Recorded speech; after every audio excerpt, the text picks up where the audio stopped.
больницаларга барып калсаң, эски аппараттар менен отурушат, эч кандай ремонту жок. Поликлиникалар ошондой эле жана үй бүлөлүк дарыгерлер эч кандай мындай жаңыланган аппараттары жок. Өтө кыйынчылыкта отургандарын жана ошондой эле дары дармектин жетишсиздиги. Биз канчалык аракет кылып ошо жанагы кыргыз фармация деп эметкенибиз менен өзүбүз элге, карапайым элге кымбат дарыларды албастан ошол арзаныраак дары алсын деп аракет кылганыбыз менен эч кандай жыйынтык элге жете элек. Социалдык сектор. Азыр социалдык секторду өзүңүздөр жакшы билесиздер. Мына кайсыл больницага барсаң, плачевный мындай мышы кыйлай турган абалда. Бизде мына спец больницаны эле алайлык. Кроваттары ошо жана 20 жыл, 30 жыл мурдагы кроваттар. Эч кандай өзгөрүү жок. Техникалары, илгерки техникалар, миллиарддаган акчалар каяка сиңип кетип атат. Же жөн эле көбүртүлгөн акчаларбы деген ой келет да.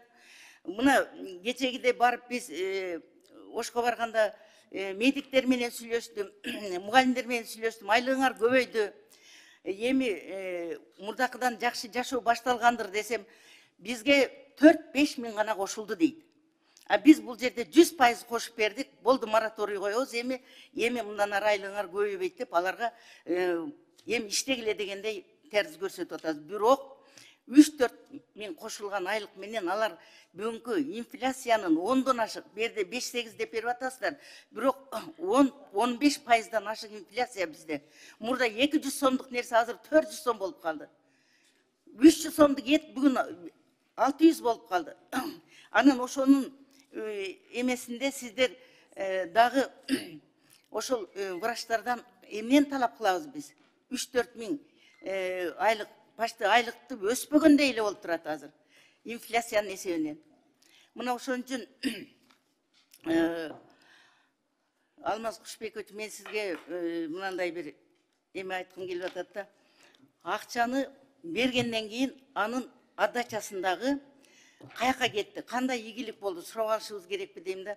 Сизде кандай эмелер бар ошол акчанын кеткенин тууралыгын эметип ала турган аудиттер, булар кеткен акчанын бияка кетти деп эле чыгарып берет.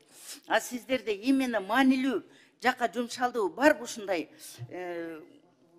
структурный бир эмелер, текшерүү полномочияңыздар?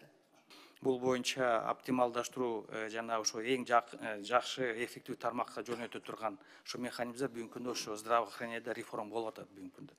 Алымкадыр Бейшеналович өзү баш болуп, сиз айтып кеткендей, жана формацияны азыр эффективдүү эмес, кандайдыр ошо карап атабыз да. Былтыр өткөн жылдары болсо миллиард сом бөлүп бергенбиз. Анан жана народный аптекаларда өзүлөр каражатсыз өзүлөр менен эметип атат да, дары-дармектерди. Дагы бир суроо бергим келип атат. Мына ошо эме боюнча, онкологиялык дарылар боюнча 15 гана наименование бар экен онкологияда. Бирок алардагы бардыгы заменительдер. Мына чет мамлекеттен чыккан эң күчтүү жардам берүүчү дарылардын заменительдери келип атат бизге. Альтернативный заменительдер. Алар мындай караганда биз жанагы өнүкпөгөн өлкө болгон үчүн, эми өнүгүп келе жаткан өлкө болгон үчүн подопытный кролик сыяктуу бизге жаңы чыккан дарыларды эме опыт кылганы гана жөнөткөндөй да. Алар эч кандай таасир бербейт. Мен өзүм башыман өткөрдүм. Ошол бир дарысын алып ичсем, тиги Европадан алган дарыга караганда эч кандай таасир берген жок. Кийин барсам ошол дарыны ичпегендей эле болуп турупмун да. Мына ошон үчүн ошолорду текшерген, ар бир келген дарыны текшерген бизде лабораториялар жетиштүүбү? 15 гана наимена 2000ден ашык дарынын ичинен 15 гана бар экен. Алар дагы бүт заменительдер.